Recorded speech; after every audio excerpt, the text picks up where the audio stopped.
Ivy says, I have been dumped. Does no contact work?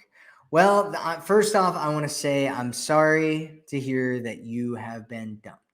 And the second thing I have to say is it depends on what you mean by does no contact work.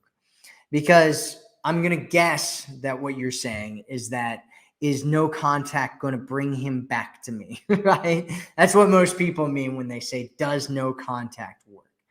And it depends, right? It could. A lot of guys end up coming back sometime at some point after you do no contact because they realize that the real world is actually a lot more difficult to find somebody that they can connect with and be with than it was to be with you.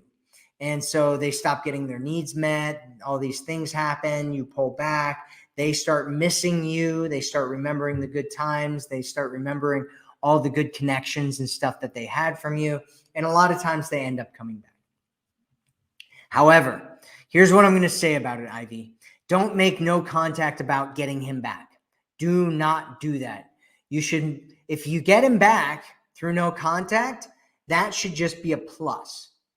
And instead, what you should use no contact for, and I suggest that everybody uses no contact after a breakup, is that you use it to heal yourself. You get to something that I call a wholeness breakpoint.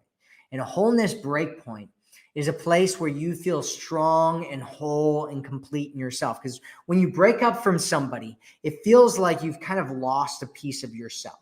That's what it feels like. It's because of something that's called the law of identification. You start identifying instead of as one person, you start identifying as a couple.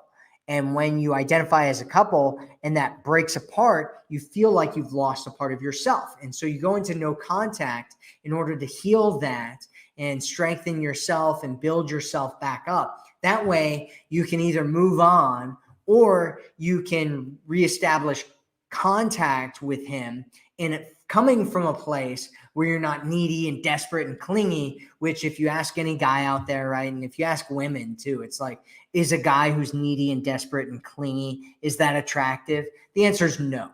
And the answer for you being that way towards a man is also no, it's not attractive. And so you don't want to come from that space. Instead, you want to come from a space where you're enjoying your life and you're living your best life and you're loving life, right? You're just loving life.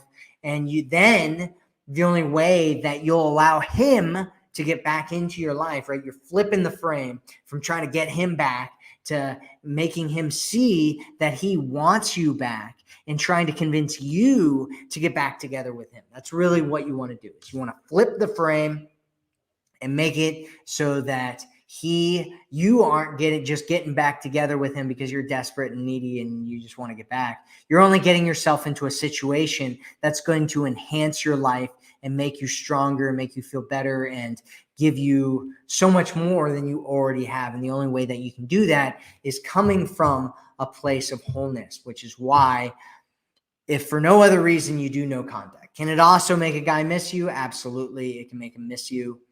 And it's better than going to him and groveling and begging and pleading and convincing and all the other things that people typically do when they try to get back together with an ex, which don't work. It doesn't work. And if it does, it's a very temporary thing. And it's you're setting all the wrong frames and you're going to end up getting hurt again later on. So that's what I have to say. I hope that helps there, Ivy. I hope that helps you.